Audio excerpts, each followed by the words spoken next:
Procurement Subcommittee meeting, March 7th, sound check 1, sound check 1.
Good afternoon, everyone. It is March 7th, 2025. Calling to order this meeting of the Procurement Subcommittee. We have quorum for today's meeting in chambers this afternoon. I have Councillor Alex Wilson, Councillor Maureen Wilson, Councillor Kretsch, Councillor Wang, and myself. And I believe that is the entire committee. On to approval of the agenda. I need a mover and a seconder to approve the agenda as presented. Moved by Councillor Kretsch, seconded by Councillor Wang. Is there any discussion on the agenda? None? Apologize. Yeah, no, there was discussion on the agenda. I just lost the plot.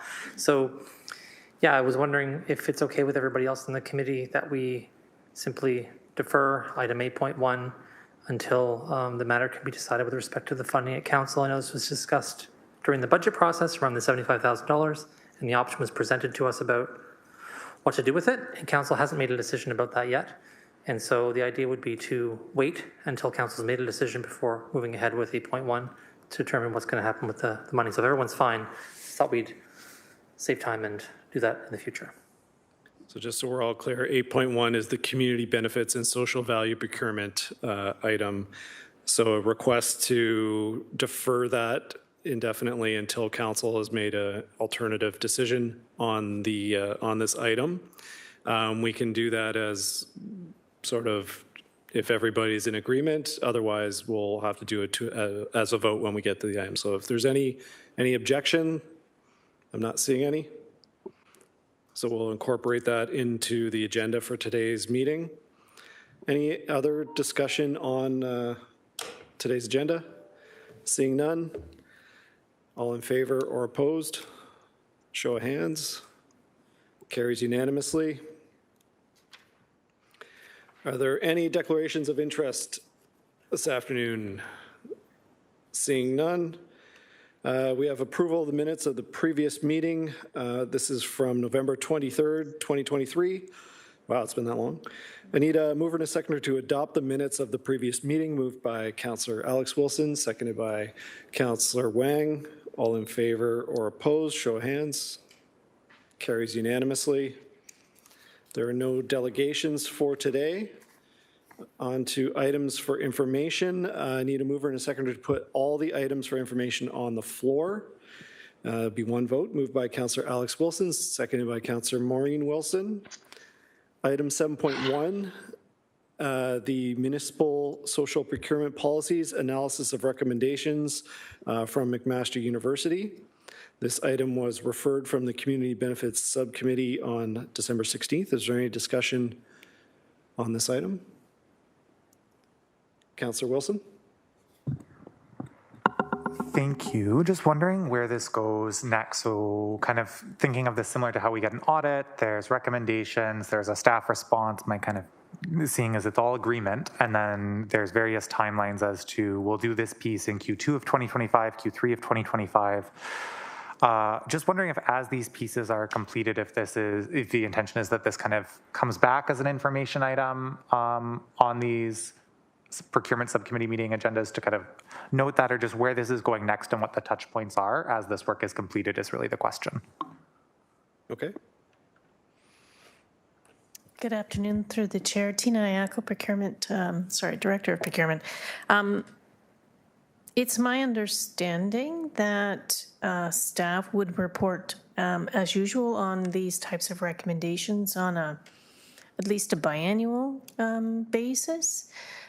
Pending the approval of the report that was just deferred to council, I think will really feed into the recommendations for this report. But it's my intention that perhaps this report comes back to this subcommittee, if that's the will of committee, or redirect us to AFNA, whichever the committee decides. I can't speak on behalf of the committee. I think I just have an interest in being kept in the loop as there's substantive updates. So if that comes here, if that comes to AFNA, that doesn't make a difference to me. Whenever scheduling maybe makes sense, depending on if we have a meeting of this subcommittee. Just appreciative to hear that I heard there is an intention when there's a major update to come back, and just that's all I was looking for. So happy with that. Thank you so much. Okay, thank you, Councillor. Councillor Maureen Wilson.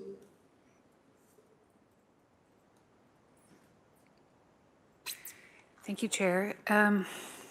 If it's in order, I'm wondering if I could ask the Director just a quick summary as a reminder of what is the interface between social procurement and the future discussion we're going to be having further down on the agenda, most likely, on the movement by municipalities, either voluntarily or perhaps soon by the Government of Ontario with respect to their procurement of only Canadian or primarily Canadian, and the efforts, I think, that are embedded in that, given the collision that we're going to be on and the shock to it of trying to secure and ensure local economic resilience. Through the chair. How is one informing the other? Thank you. Through the chair, I think they work in concert with each other to some extent. So in order, the small-scale pilots that staff was going to implement were going to be utilizing the RFQ process, so the request for quotations process. That typically, before last Wednesday, was up for procurements to $100,000. But Council approved some changes to the procurement policy, including increasing the thresholds for RFQs. Mm-hmm. And so now for goods and services, we can do invitational bids, so solicit invitational bids up to $133,000 for goods and services and up to $334,000 for construction. So that opens that dollar bandwidth, if you will, to allow more focused procurement and to select vendors within our community to bid on those RFQs much more easily. So in order to facilitate the smaller scale procurements, that gives us a bigger dollar value, and the fact that in conjunction or in concert with what's being proposed in this report, those small scale pilots, that's how we're going to initiate them, is through that RFQ process, and work with the connector organizations to find out what equity deserving groups that we can focus those RFQs to, and work with the community partners to try to make sure that there are people within the vendor community that can suffice the requirements of those social value procurement. So for instance, if we were looking for, if we were trying to focus in on women in the workforce, or for immigrants, new immigrants to Canada, we would be looking at those connector organizations that had people that were work ready available, and that who our vendors could secure and hire in order to suffice those social value procurements. So that's just one example. But the changes that are coming down with the tariff, we've already made changes to increase those thresholds. We're doing other amendments that are coming to committee and council for approval in the next weeks and months in response to the tariff. So I think they'll work together, not against each other, but actually together. Thank you for that assurance. Thank you, Councillor. Any further discussion on item 7.1, the municipal social procurement policies analysis? Seeing none, so we'll move on to 7.2. This is a motion that was initially brought forward at GIC, I think, by Councillor Francis. It was strengthening local procurement and resilience amid U.S. tariff threats. This has subsequently been dealt with at the meeting, was it 2 days ago? And Councillor Francis is aware, so there is no discussion or action on item 7.2. It is strictly information. Is there any discussion? Councillor Maureen Wilson, followed by Councillor Wang. Councillor Maureen Wilson. Thank you, Chair. I appreciate the fluidity of this topic at this time, and some of the unknown waters that staff are having to swim within. But I guess what I'm just trying to understand the sequence of events and the tasks that staff understand to be theirs at this time with what is known at this time.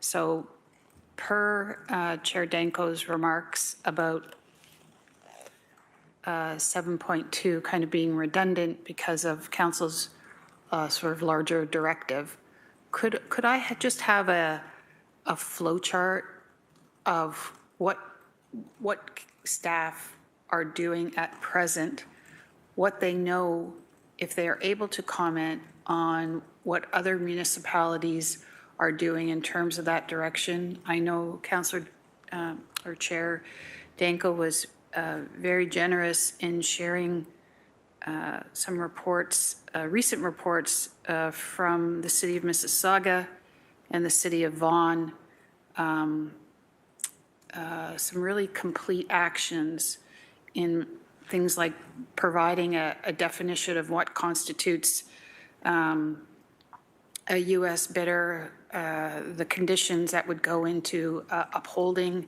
and applying that definition, those sorts of things. So I'm just hoping to get a line on where are we right now in what has officially been tasked, and what could we do in order to ensure that we are at the ready, at the most ready that we could be, to ensure that staff have the authority to get that groundwork done in this ever chaotic environment. Through the chair. I know General Manager Zagaric was also intending to join us. He is on the list there anyway, but Director Danko. Through the chair, I hope to answer your questions, and if I miss any, please let me know. So as recent as this morning, Procurement and Legal met, and we're trying to put some definitions together, similar to other municipalities and what they have put forward. So jurisdictionally, we know that Mississauga and Vaughan went this week with their own council reports. Vaughan has created an addendum to their council report, I understand, and created some defined terms as well as Mississauga has. I'm not exactly sure if they're definite yet, if they've landed the plane on that, but they have put forward some examples with respect to what a U.S. supplier is and a non-U.S. supplier. So Procurement's going to continue to work with legal to define, or sort of to create some definitions, determine what is best for the city of Hamilton, and to look towards utilizing these definitions so that we can work them into the procedures, not only the procurement policy, but our procedures, because we need to be very clear to both our staff and vendors on the rules that are governing our procurement process. So we need to ensure that the definitions are clear and understandable and that they work for the city.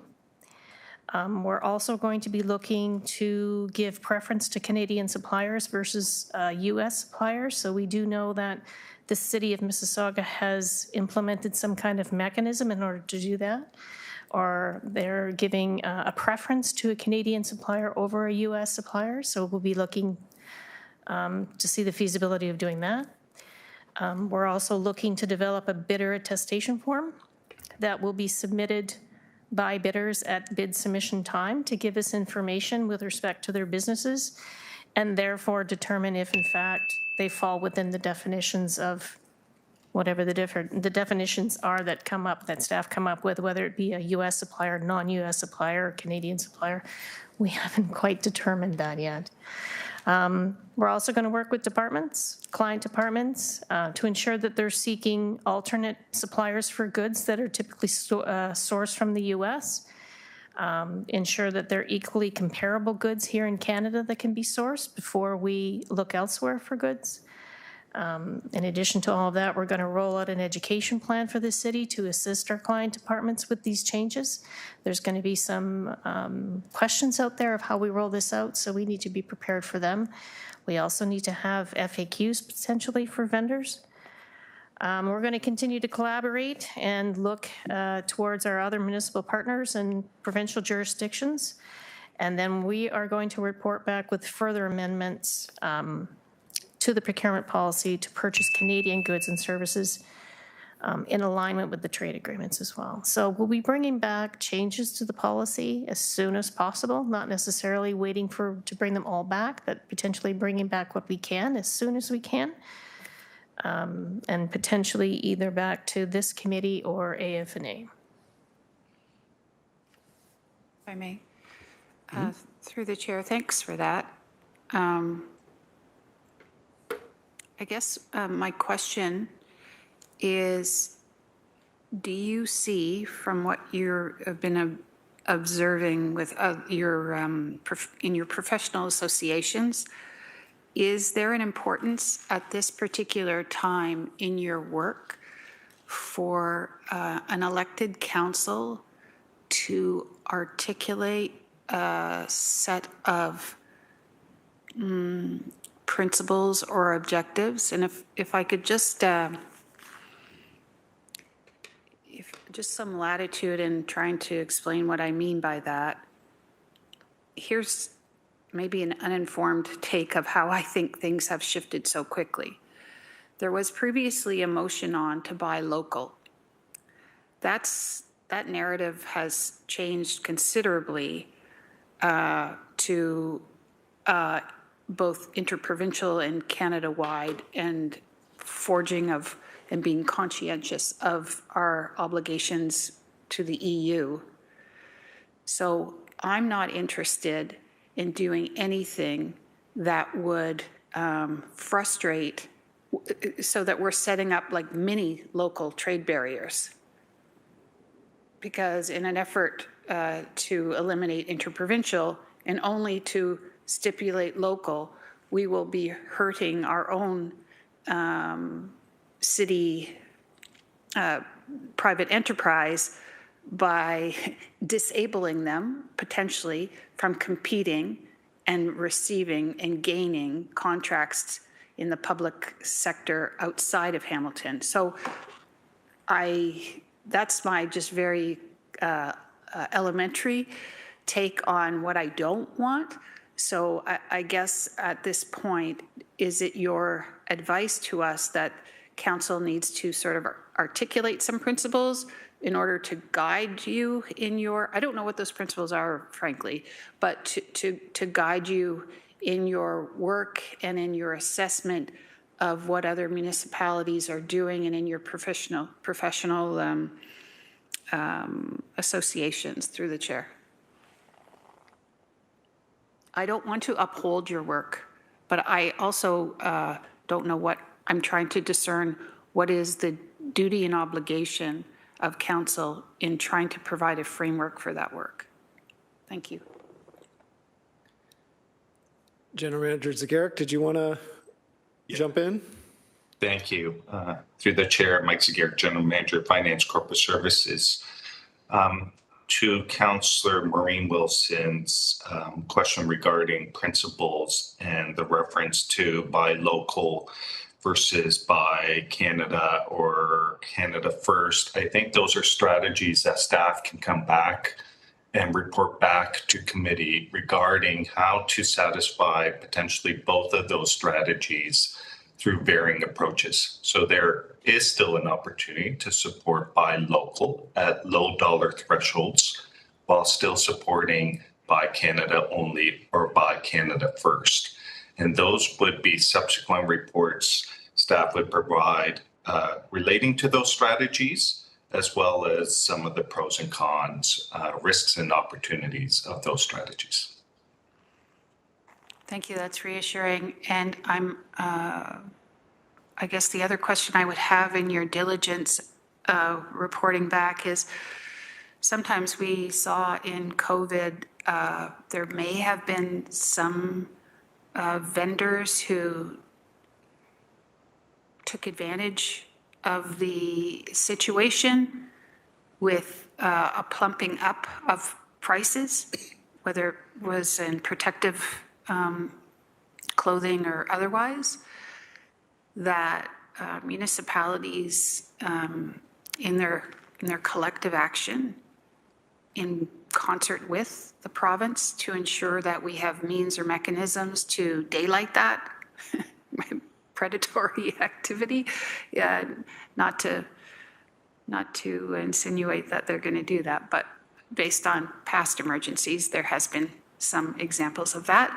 Would your mechanisms have an opportunity to look for that, to register for that, to work in concert with other jurisdictions to ensure that we're on the lookout for that? Thank you. Those are my questions.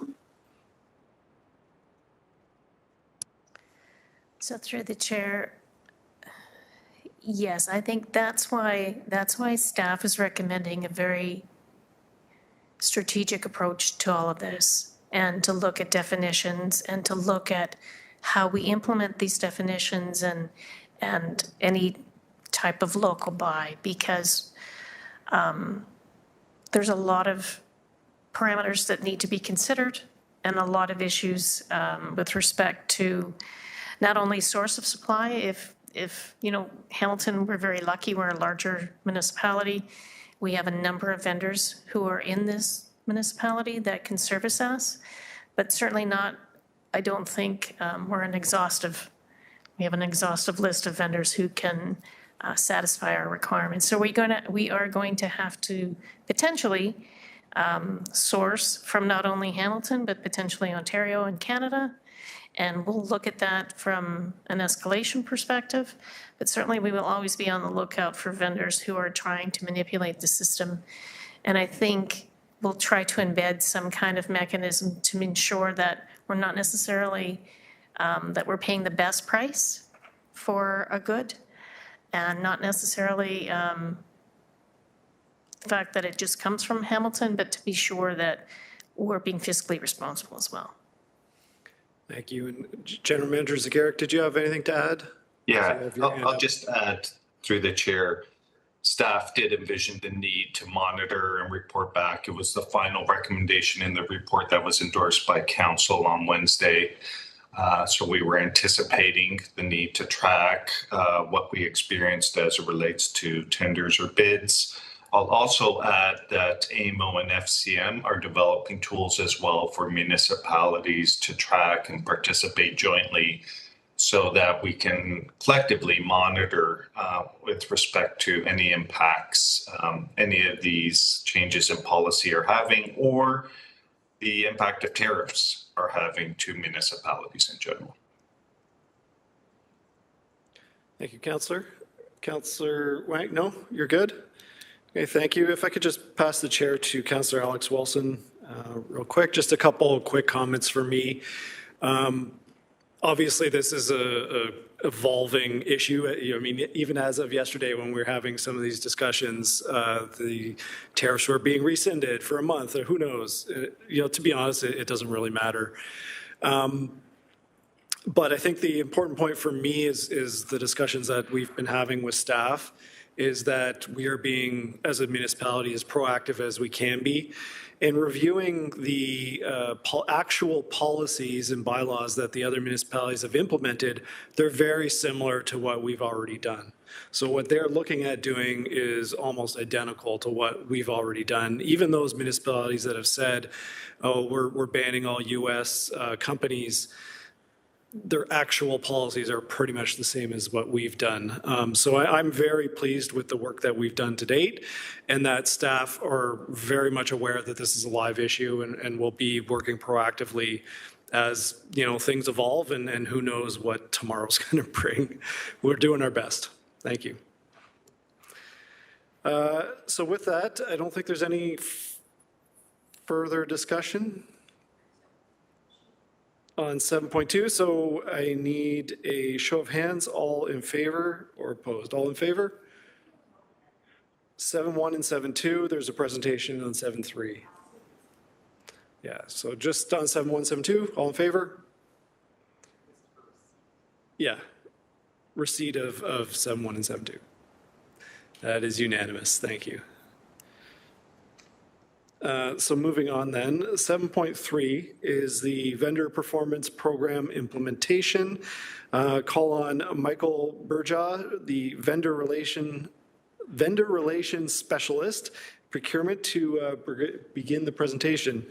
And Michael, I'm sorry if I didn't pronounce your last name right, so please correct me when you you get to the podium there.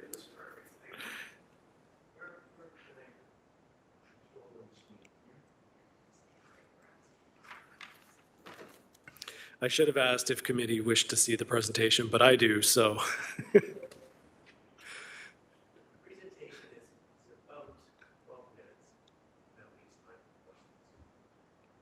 Excellent.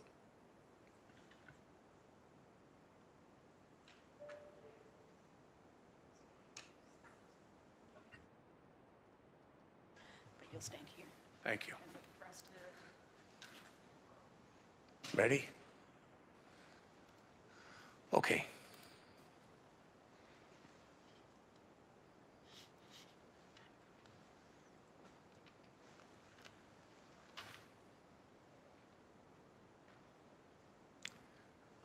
There we go.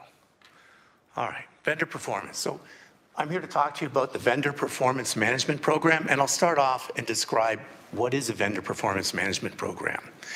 It's a contract management tool that will allow our staff to objectively, fairly, consistently, and without bias evaluate vendor performance throughout the term of a contract.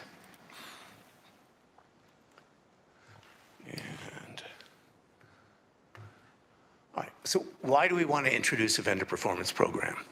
Well, we want to improve the outcomes of our projects.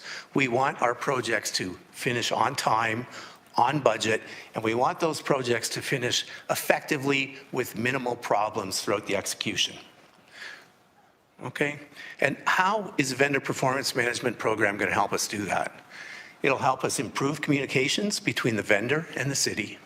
It'll help us to identify and mitigate issues early and ensure we have proper documentation, get folks involved. It will hold vendors accountable to meet all of the terms and conditions in our contract. All right? Why else? We measure vendor performance now, but for the most part, not effectively. Our project managers don't think we have an effective process. Okay. In addition, our program will tie in with an auditor recommendation that has been made numerous times going back to 2016. And the auditor consistently has mentioned in audit reports relating to vendor issues that we would be well served to have a robust vendor performance program. In addition, they talk about using the results from that vendor performance evaluation to inform future bid decisions. That is, to use the vendor evaluations as a criterion to award future bids. Greitmeyer Arena, but it goes back into a number of recommendations. I'm going to allow for certainly questions at the end, but if anybody has a question so far? All questions at the end? Perfect. Okay, so we know we want to have a vendor performance management program, and how do we ensure that we come up with the right program? We engaged stakeholders throughout the city, well over 100 staff. That staff included project managers, the managers of project managers, legal services, the entire audit team, health and safety, privacy. So lots of internal folks. We also spoke with the Procurement Advisory Committee, SLT as well. And we met extensively with external stakeholders. External stakeholders include folks like the Ontario General Contractors Association, the Ontario Association of Architects, the Hamilton Halton Construction Association, and the Hamilton Burlington Society of Architects, the Roofing Association. We met with independent general contractors. We met with big consulting firms, KPMGs and the Deloittes and the ENYs and the M&Ps. So extensive stakeholder engagement, Dell, computers, we met with Cleanway, who is responsible for cleaning most of the sites in the city. Also, we did research with respect to our peers. Well, we jumped ahead. We spoke to peers from across the country, from Halifax through to Edmonton. That would include folks in Toronto, in Ottawa, in London, in Peel, Mississauga, Vaughan. So we spoke with people who are in the process of setting up a program, hope to set up a program, and those who have already set up a program. We spoke to other people, so not only peers, but we spoke to Infrastructure Ontario, Metrolinx, we spoke to Public Works Canada, that would be procurement of the federal government, we spoke to the Gartner Group and others. So we did a lot of research to get to where we are. Okay. So we talked to all these folks, what did we hear? Internally, here's what we heard. All of our project managers and their managers, everyone is in favor and supports a robust vendor performance management program. That's good news. What they will also have told us is if we're going to do the work to have a vendor performance management program, we want it to be effective. We want to see concrete results, and this is from our project managers and their managers. So we're willing to put the time in, but make sure the juice is worth the squeeze, if you will. What else did they say? We want to measure vendors on all aspects of the contract to make sure they're performing well. And don't give me something that is going to take me a whole day to complete, because we have too much work on our plate, and this is to help us, not hinder us and slow us down. Okay.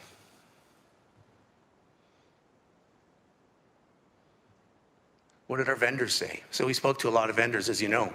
The vendors, number one message I got from vendors is very supportive of a vendor performance management program, but please make sure that your evaluations are objective, that they are done without bias, and they are fair.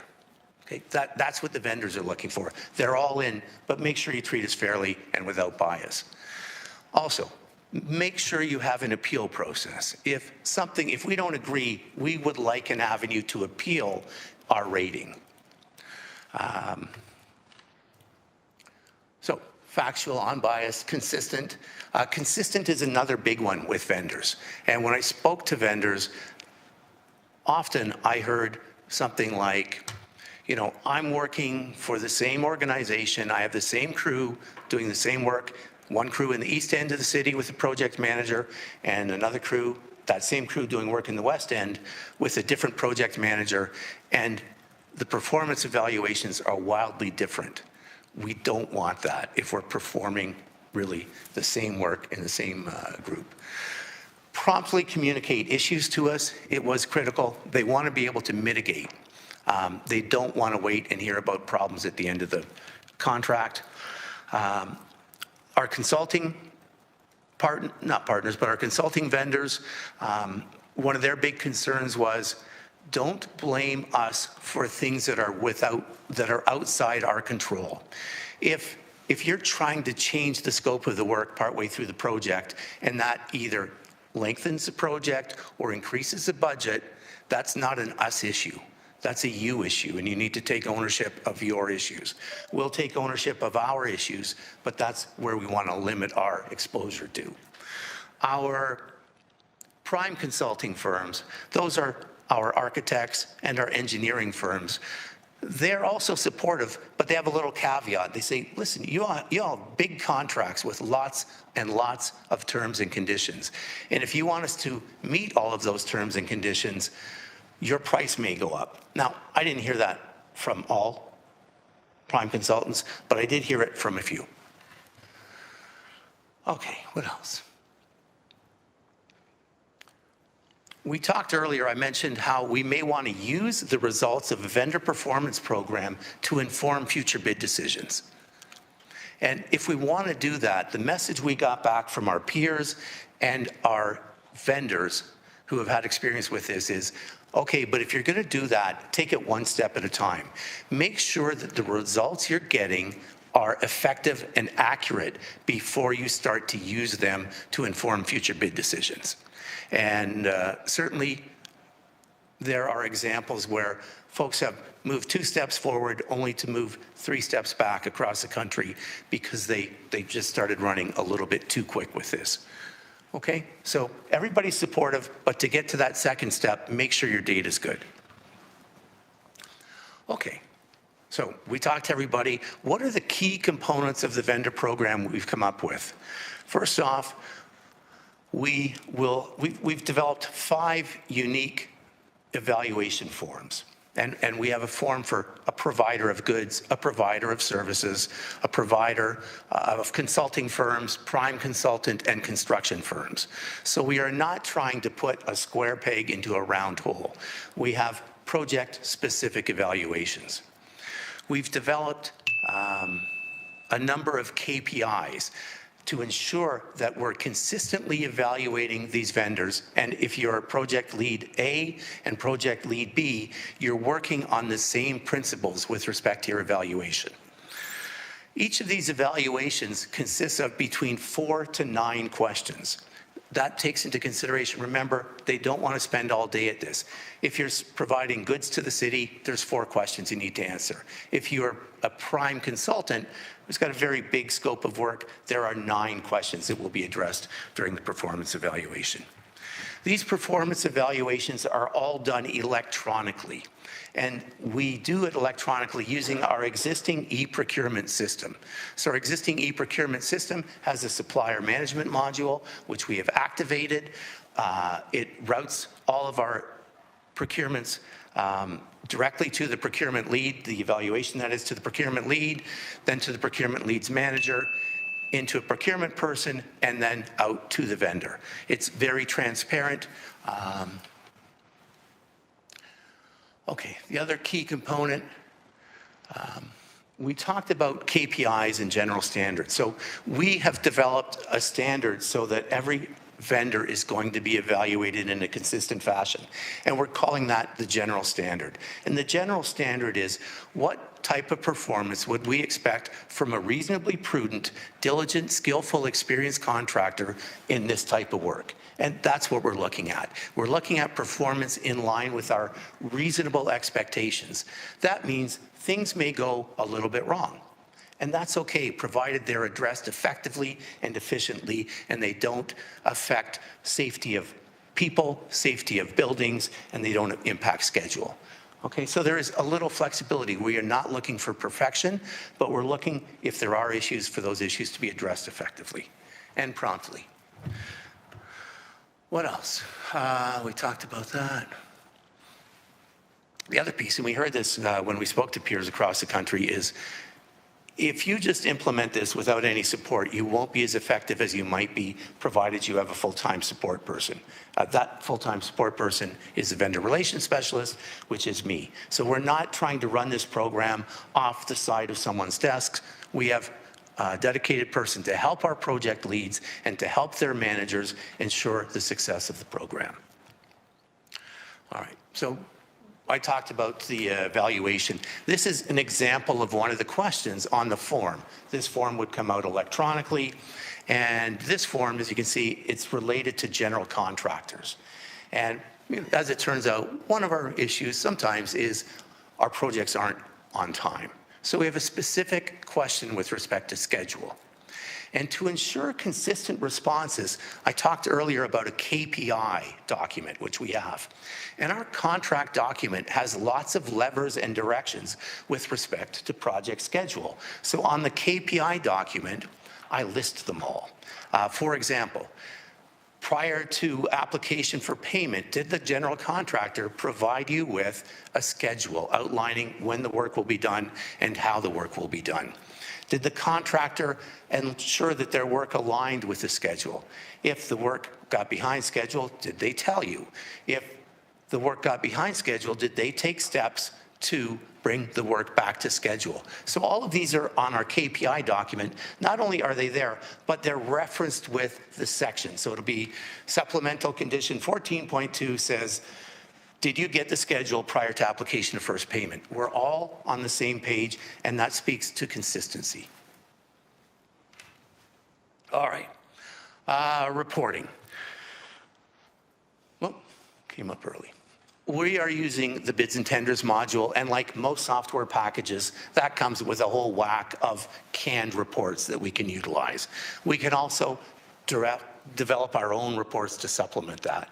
So we'll be able to generate reports on how many vendor evaluations we did. I think we'll do about 12 to 1,500 per year based on my calculations. What were the scores? Were they improving over time? How many were unsatisfactory? How many were good? We can break that out by division. We can break it out by department. We can talk about the vendor appeal process. How many appeals were launched and how many were successful? What were the outcomes? We can talk about major incidents and talk about how many major incidents we saw during the year. And we can track the trends. Okay, we'll also report back on stakeholder feedback. We'll continually engage with both our vendors and our internal folks to make sure that we're on track. Big piece of this is going to be training and communication. So once we are set to launch, if and when we get the green light, we have a number of training and communication strategies in place. We've worked with the internal teams in the city. We have, in HR, we have a training group, and we also have a communications team. So we're working with both of those to get our message out effectively and to ensure we're training properly. What do we got? We've got, okay, every person who will be evaluating vendor performance will be trained on the vendor performance program prior to evaluating. We just don't want to have issues where without the training, we're not getting the consistent results we want. So there'll be opportunities for training bi-weekly. It'll drop down to weekly and then monthly, but we will have multiple opportunities. In speaking with our training people, they felt the most effective method of training is a live training. That live training may be in person or it may be live through a WebEx, but it won't be watch a few slides, answer a couple questions, watch a few more slides, answer a few more questions, and there's a little quiz at the end. That isn't how we're going to roll this out. It'll be live. We also have comprehensive information sessions for vendors. All of the documentation will be available on the procurement website, but we'll supplement that certainly with opportunities for live training and learning. And this is, of course, our vendors and our internal folks. All right, phase 2. So I've alluded to it a few times. We are going to collect results from about 1,200 vendor performance evaluations. And once we get that data, we'll start to be able to understand how vendor performance evaluations may impact future purchase decisions and how might we use our vendor performance program as a criterion to evaluate future bids. Right now, Ottawa does that and Edmonton. Folks like Toronto, Peel, Mississauga, it's not highly done, or it's, I don't know if highly is the right word, but only a few folks are doing it. But we'll have data and we'll go through the pros and the cons of such a program. And we'll have that data soon to support recommendations and observations for you all. Okay, and we'll do this later this year. As I said, we're going to get a lot of data quickly because we have existing contracts that we can start to evaluate, and we're doing these evaluations every 6 months. 13. Okay, thank you, and certainly time for questions if you wish. I hope you have some. Yes, thank you, Michael. We do have a speakers list. Councillor Alex Wilson, followed by Councillor Wang and Councillor Kretsch, and then myself. Councillor Alex Wilson, please. Thank you. I don't think I can really articulate just how significant I think this work plan is. And I think that's just where, for me, I'm confused about the framing of phase 2. I think both in the report and even in the presentation. And I think my question comes down to, I keep hearing the if and the may. And when we have this data, and I guess I'm wondering what direction is needed to get that may to a will. Like, this is happening. We are going to be incorporating. We don't know how yet. It'll be done in an evidence-based way. Completely agree with the need to go slowly, carefully, work together. Like, I understand all of those things. I'm just wondering, is it an if or is it a when? And it's maybe we can't be specific. And I'm just trying to understand, is there direction that's needed? Is it says in the report we don't need to revise the procurement bylaw? Yeah, we don't need to now. So there's a couple of factors that will come into play.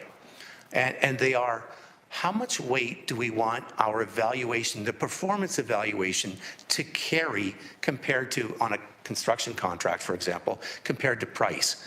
And we'll get data to show you the impact. And I've looked at 50 of our most recent tenders. And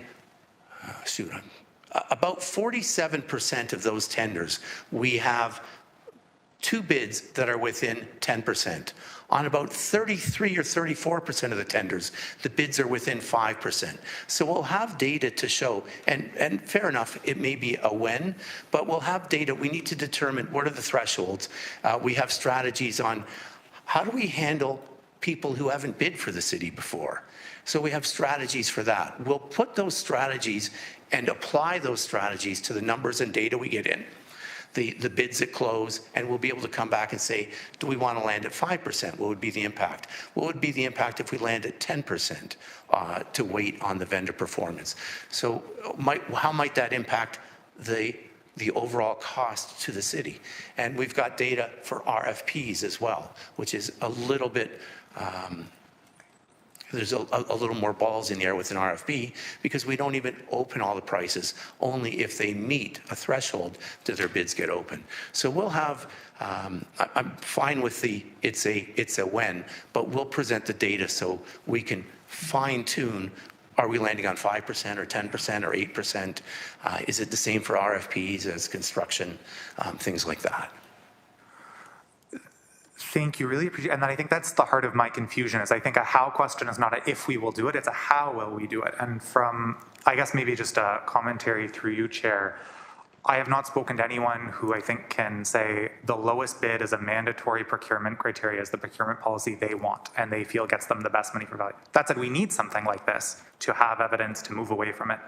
And I guess this seems like a really great opportunity from a communications perspective for the city of Hamilton to say, we have audit recommendations that have gone back 10 years. We're excited to be moving away, to be moving forward and have this framed as a positive development as opposed to, I understand we need to be cautious, we need to be careful, we need to be in partnership as we do this, but I maybe really want to stress how significant I think this work is and how excited I personally am about it proceeding. Only other question I have is about the very first slide, the what gets measured gets managed. Absolutely. Will procurement subcommittee have access? We saw timing delays was one of the metrics that's getting noted.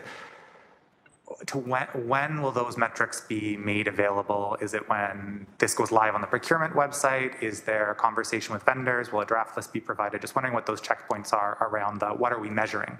So the time of the contract, the cost of the contract, those have been shared so far. Just wondering if there'll be a complete list provided. Yeah. So how are we finishing? Are we finishing our projects on time? And if not, why not? Are we finishing them on budget? If not, why not? We're going to be able to measure, and this is where it'll be interesting. If we start to measure, we now have a program and a process where folks, if they're having issues, they submit an incident report form. And it's, hey, we have managed the project effectively and we're working with the vendor, but our typical process of communicating through emails and meetings is not getting the desired result. And we escalate to this incident form. So you might think that if we have less incident forms, that our performance is actually improving. But that may not be the case. It may be the case where once we start to effectively implement this, we get our project leaders will actually maybe completing more incident reporting forms because we don't always get it done in a prompt fashion. So there may be, we have a benchmark now, but I'm not sure that if I come back and say, well, we increased incident forms, so the program, actually it sounds like our vendor performance is getting worse. but really it isn't, because those forms have increased and they've helped us finish more projects on time with less. So we'll have, I'm not sure the timelines when we'll share these. Frankly, we could share them quarterly or semi-annual, whatever y'all like, but we'll have lots of data to share. Through you, Chair, just to follow up, because sorry. Director, I'd like to jump in as well. Through the chair. The KPIs you're asking of, speaking from my own, I'm not exactly sure if the KPIs would actually come to this committee or they would go to AF&A. Typically all of our quarterly reports report into AF&A, but certainly if this committee wants the KPIs, you can direct us to bring them to this committee rather than AF&A. We would look for. Through you, Chair, I'm getting this, since they exist, we're ready to start this program. I'm just wondering, before we launch, if we can see what we're measuring, whether that's at AF&A or here. So I'll let other speakers go, but it is my intention, if those could be provided offline or in a public report, just to have some sense of what we're measuring. Really excited about the process of having this develop. Not trying to get into operations, but I do think it's important to see what those KPIs or metrics are before fully endorsing the program, but really excited about it. Thank you. Thank you. Maybe it would be just a suggestion for committee members that are helpful to actually go through a mock evaluation to see what that might look like, in a one-on-one. Yeah, we certainly have that available. And I have a number of KPIs from existing projects that I can provide data upon. So we've measured how we're doing now with respect to project completions as related to substantial performance date and budget. Good. Thank you, Councillor. Speakers list, Councillor Wang, followed by Councillor Kretsch, Councillor Maureen Wilson, and myself. Councillor Wang. Thank you. As part of the evaluation criteria and a matrix, do we take into account, I want to call it customer service, but essentially, how does this vendor interact with, say, residents? Because I do think about some contractors that may have front-facing or customer-facing opportunities, or and how do they stack up with resident concerns, or how do they respond to residents? I'm thinking about it from an external perspective. How do we add any type of criteria that evaluates their outward-facing? Yeah, we do. So we often refer to it in the evaluation as responsiveness. Okay. And it's based on the language in the contract. So if the contract says to the contractor, thou wilt go out here, they will give 48 hours notice before doing this, they will abide by noise bylaw, whatever. All of that is in the KPIs where we've summarized it all under the appropriate piece.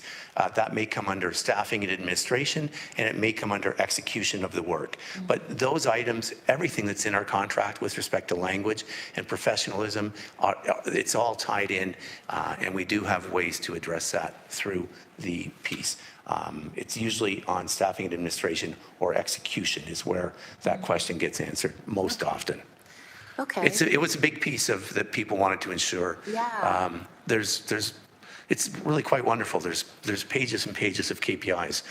So we have lots in there too, because we want to be able to ensure that our project leads are aware of everything in the contract, and when they look at the KPIs, it will tweak them to make sure we're evaluating that vendor holistically and comprehensively on all aspects of the contract.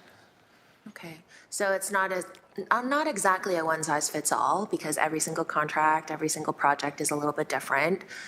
Just because I do know that there are some projects that might have connecting with the residents on giving them notices, but then there might be a customer service where, if there's mud or drag out, that they can contact a certain person. And I worry about that customer service piece to residents if that's not being properly addressed within this management program.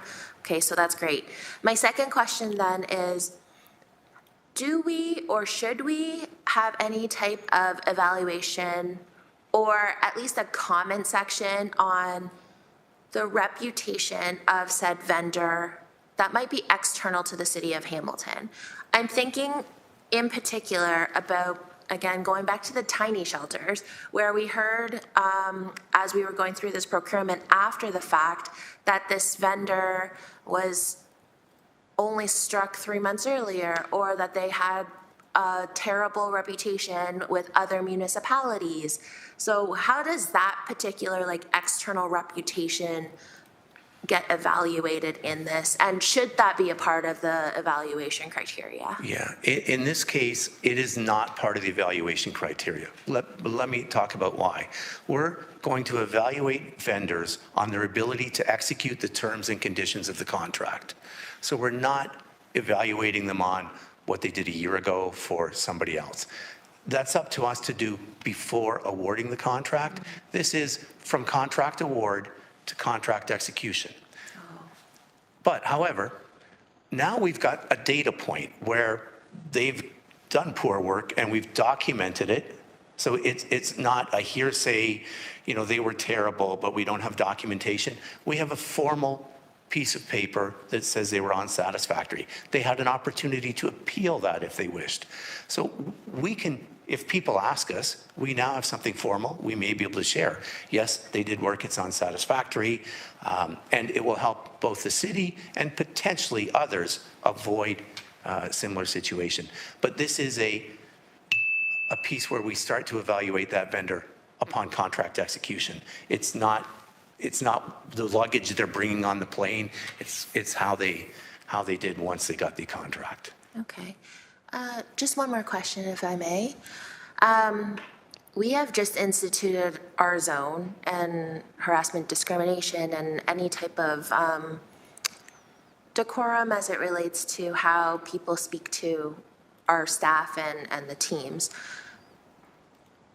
Does personal sort of interactions with staff also get evaluated within this portfolio? Because I have also heard of some really terrible vendors that have treated our staff really terribly and been very argumentative or very just professionalism is not quite up to par. So does that get also evaluated within this system? Well, I spoke to a lot of folks and that came up more than once. It certainly does. It gets potentially in two areas. It may be a health and safety issue. So there's specific questions in our KPI that address that.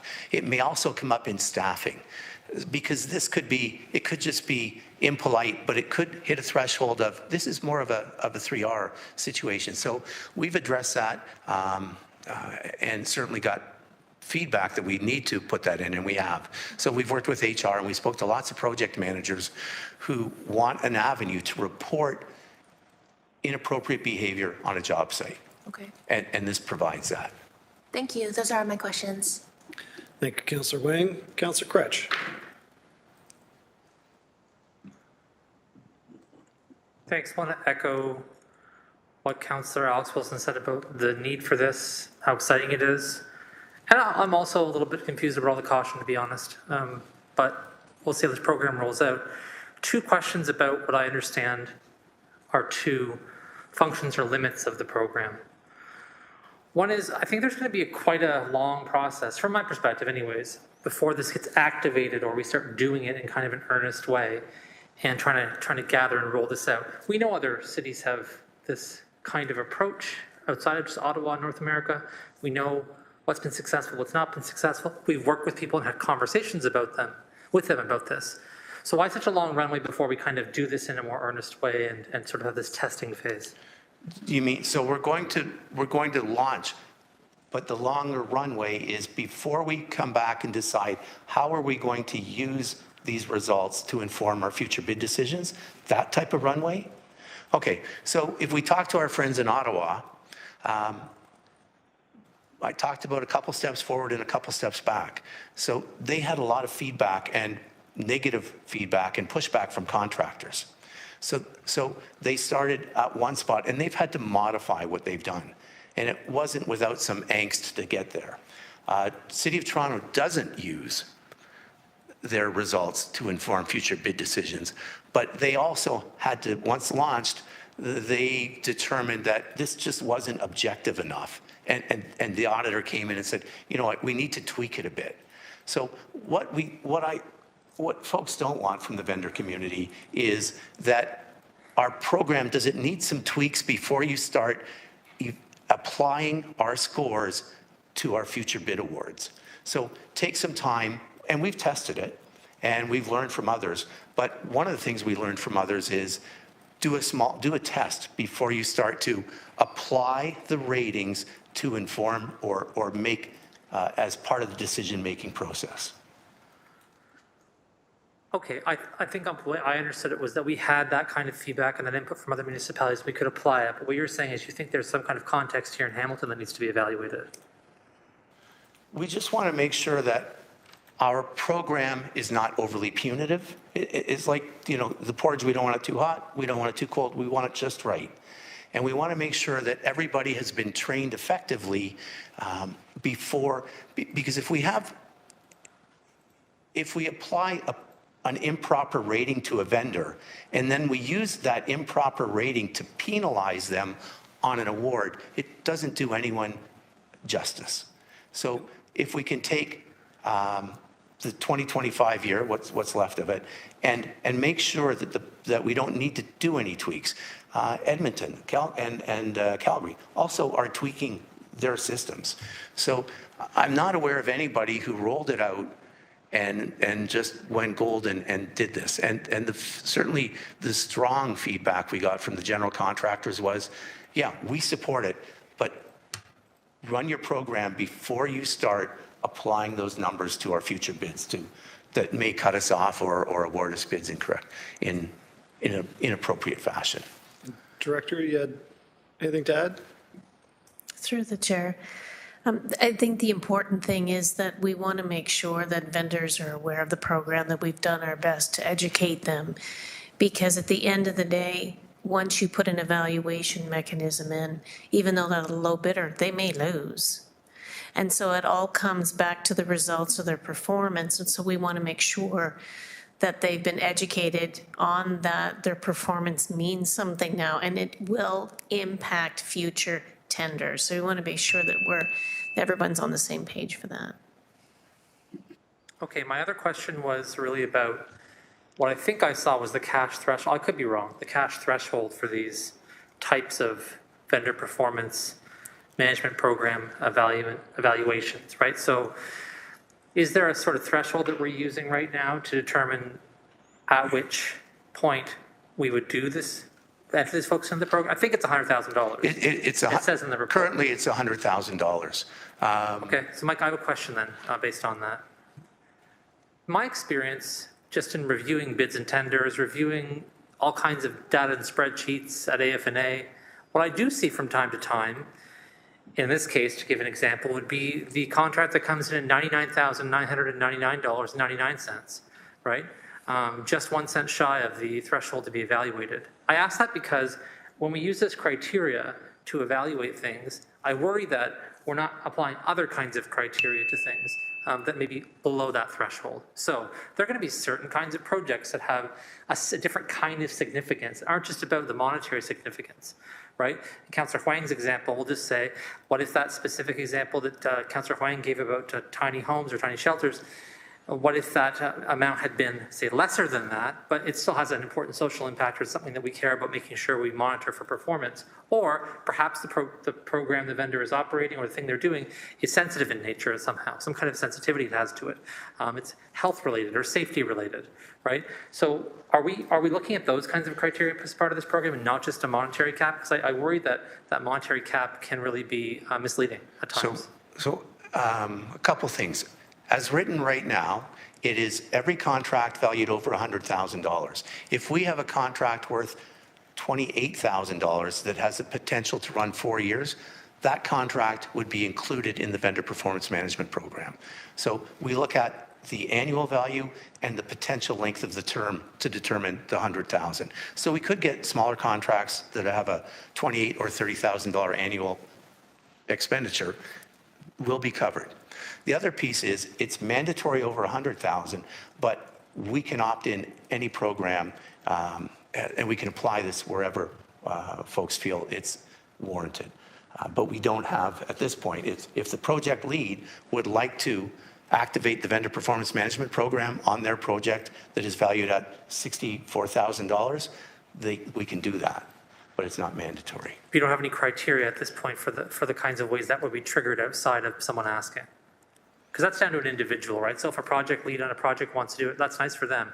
But what I'm asking is that there be some, as you go through this and develop methodologies and come up with what you're going to do at the end here and how you're going to apply this thing, I'd ask you to also think about different criteria that you might want to think about that have nothing to do with the monetary value.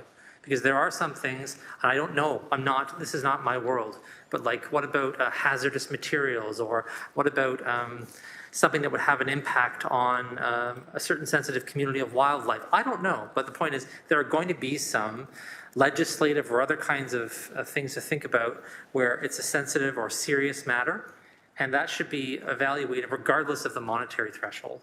So I'm just putting that out there as I think that we've seen this, and I know in AFNA and some of the conversations we've had there, both in open and closed sessions, we've discussed some of these issues in detail about, well, what about this, what about that? And sometimes the trigger of, well, it's not over this amount or it's under this amount ends up being the reason why we do something. And I just don't want us to end up being in a situation where we auto-evaluated a vendor's performance, didn't do so, they get given a bigger contract later, do the same poor performance, and now we're sitting here saying, wait a minute, we knew they had done a bad job, but it was $99,999. We gave them one for $102,000, and they did the same thing.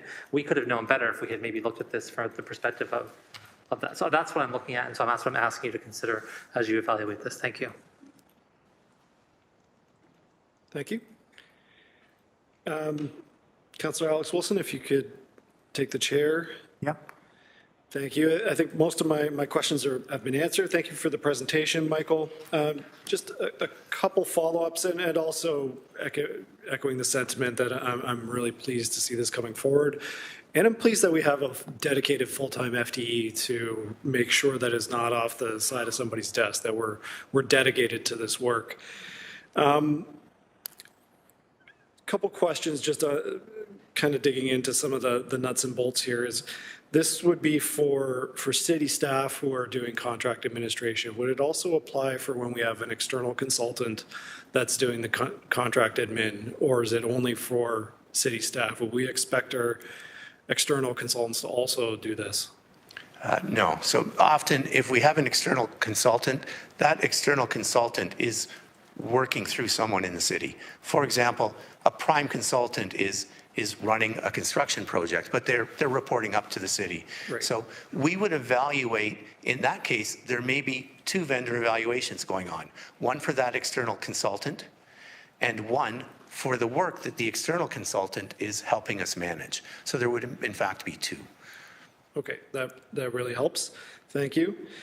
You talked about in your presentation about standardizing evaluations. You talked about training to make sure that everybody is on, evaluating vendors the same. In my experience of having worked through a number of these similar kinds of evaluative programs, what can end up happening is a sort of consolidation of evaluation. So everybody kind of gets marked as generally meets criteria, right? And it's really hard to say, yeah, this one was really excellent, or these guys were really terrible on this, because your human nature, you're like, yeah, they generally meet the criteria. So in the training that we're going to do, are we going to work through, and I assume we are, specific ways to actually have reflective marks that aren't just generally meet standards? So because people want the easy way out, quite frankly, and they want to just give a 2, and people like to avoid conflict. So we've put out all the KPIs, and then we also have folks who just want to mark a vendor low without rationale. So we talked about the vendor performance form, and we talked earlier about reasonable expectations. When that vendor stops meeting your reasonable expectations to address problems we're having in the contract, then you're going to fill out that vendor incident report. And once that vendor incident report has been filled out, that is a strong signal that the vendor is performing below the general standard. So we have project managers because things go wrong on projects. If we could just award a contract and show up on substantial and get the keys, we wouldn't need a project manager. There are issues that will occur that we need to address. And it's when those issues don't get addressed and we escalate to an incident form, that's when performance is below the general standard. If we issue the incident form and that doesn't make or achieve the desired action, now we have performance well below the general standard. So we've got these steps, if you will, on this meets, this doesn't, and this is well below. Now, there's notable things. Hey, we're on site. You are not abiding with Ministry of Labor. And you notice earlier that Ministry of Labor was the folks we talked with extensively because safety on the construction site is critical. So if you're up on working at heights without proper restraints, that's not a friendly note and next time do better. That is immediately a notable incident. So we've got examples of this and we take people through it. It's only a 4-point scale. It's above, meet, below, or well below. So we're not making our project managers go on a 10-point scale. Well, you are a 9, and you're a 10, and you're an 8, and it gets too granular. We want to make sure we have good outcomes on projects. And we want to be able to recognize, we heard this feedback from a project manager, we want to be able to recognize that vendor who went above and beyond.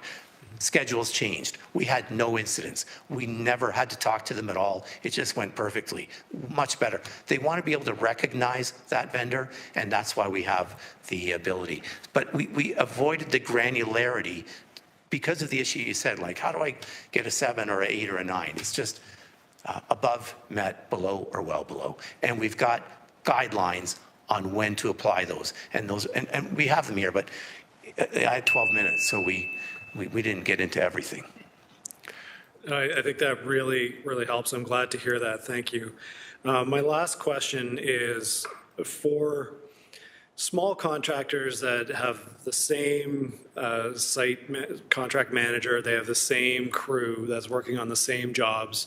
You're evaluating them one way. But if you have a really large contractor that has multiple project managers, multiple crews, and one project manager, one crew might be excellent, but the other project manager, other crew might be like just a royal pain all the time, how are we, or are we, differentiating between, well, when you bid on this job as, the company, but if you use this crew, you get this score, or if you use this crew, you get this score, or is it just the company and that's your score? It's just the company. It's up to the company to manage their workforce. That includes their subcontractors.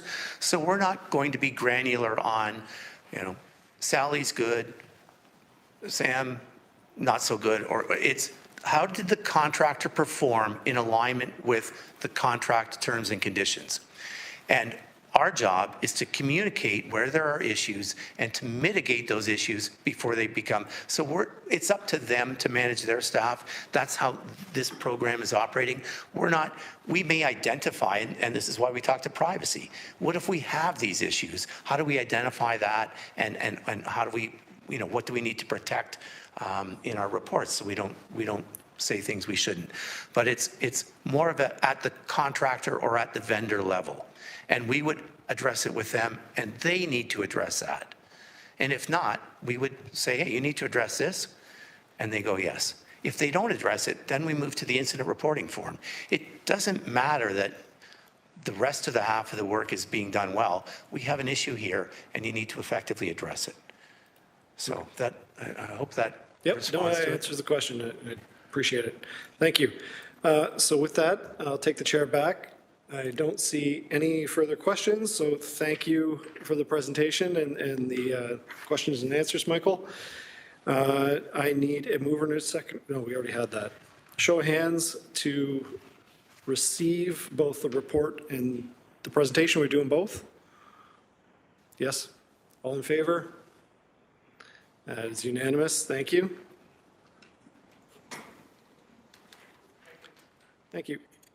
So moving on, item 8.1 was deferred indefinitely pending a resolution at council. So moving on to 8.2, this is amendments to the procurement policy regarding procuring goods and/or services in response to the cybersecurity event and transformational projects. Mover and a seconder to put this on the floor. Moved by Councillor Crutch, seconded by Councillor Wang. Any discussion on this report and recommendations?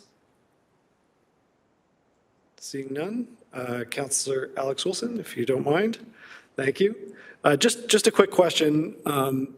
Going through this report, it seems like most of these or a lot of the recommendations have a time limit. So we're putting in place additional permissions for delegated authority, but they time out a year or whatever it is. Are there any that don't? Good question.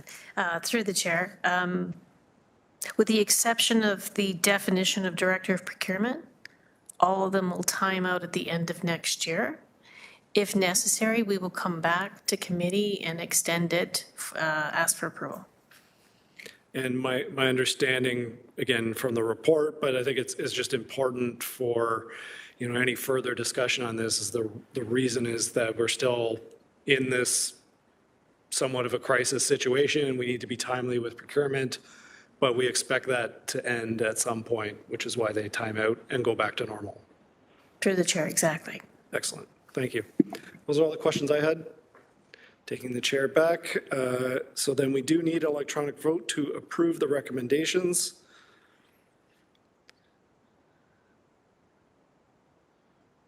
You're going to have to actually use your clicker.